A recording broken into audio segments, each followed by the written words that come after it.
हाय everyone. Assistant provident fund commissioner और assistant labour commissioner के profile से रिलेटेड बहुत सारी क्वेरीज थी।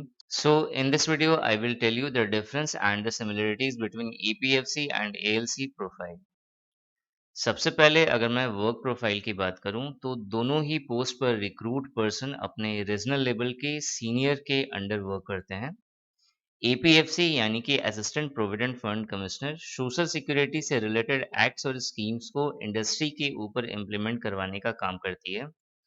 वहीं एएलसी यानी कि assistant labour commissioner industrial dispute को सेटल करने और लेबर लॉस को इंडस्ट्री के ऊपर सही तरीके से इन्फोर्स करवाने का काम करती है। नाउ अगर मैं पावर्स की बात करूं तो दोनों ही गैजेट ऑफिसर की पोस्ट है और दोनों ही अपने अपने फील्ड के वजीर कहलाए जाते हैं।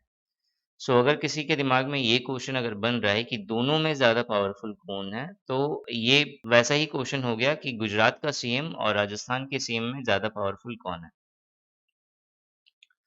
नाउ अगर करियर ग्रोथ की अगर मैं बात करूँ तो एपीएफसी के एग्ज़ाम के थ्रू आप असिस्टेंट प्रोविडेंट फंड कमिश्नर की पोस्ट लेते हैं, वहीं एएलसी एग्ज़ाम के थ्रू आप असिस्टेंट लेबर कमिश्नर की पोस्ट लेते हैं। इसके ठीक 5 साल के बाद आपका पहला प्रमोशन होता है और एपीएफसी के थ्रू आप regional provident fund commissioner level 2 की पोस्ट लेते हैं। वहीं एएलसी के थ्रू जो है आपका जो नेक्स्ट प्रमोशन होता है वो होता है रीजनल लेबर कमिश्नर का। इसके बाद ठीक 5 साल के बाद आपका नेक्स्ट प्रमोशन होता है regional provident fund commissioner level 1 की पोस्ट का। वहीं एएलसी यानी कि असिस्टेंट लेबर कमिश्नर के थ्रू आपका जो नेक्स्ट प्रमोशन होता है 5 साल के बाद वो होता है डिप्टी चीफ लेबर कमिश्नर का।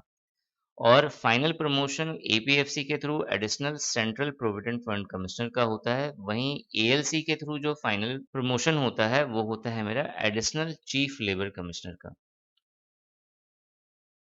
अगर मैं सैलरी की बात करूँ तो मेट्रोपॉलिटन एरियाज़ में इन हैंड सैलरी वो 96,171 होती है। लेवल 10 की ये जॉब होती है और स्टार्टिंग जो ग्रेड पे है इसका 5400 होता है। तो यानी ओवरऑल अगर मैं बोलूँ तो इन हैंड सैलरी आपको सारी चीज़ें मिला के 96,171 रुपए मिलती हैं। वहीं जो नॉन मेट्रोपॉलिटन एरियाज़ है, वहाँ पे आपकी इन हैंड सैलरी जो होगी वो 91,122 रुपीज़ होगी। इसके अलावा अगर आपको एग्ज़ाम पैटर्न और सिलेबस जानना है इन दोनों एग्ज़ाम का, तो आपको लिंक दिख रहा होगा। आप लिंक के थ्रू जो है दोनों चीज़ें देख सकते हैं। मैंने बहुत डिटेल्स में, बहुत सही तरीके से पूरा एग्ज़ाम पैटर्न और सिलेबस आपको समझाया हुआ है इन दोनों वीडियोज़ में। Thanks for watching this video and wish you good luck for your paper.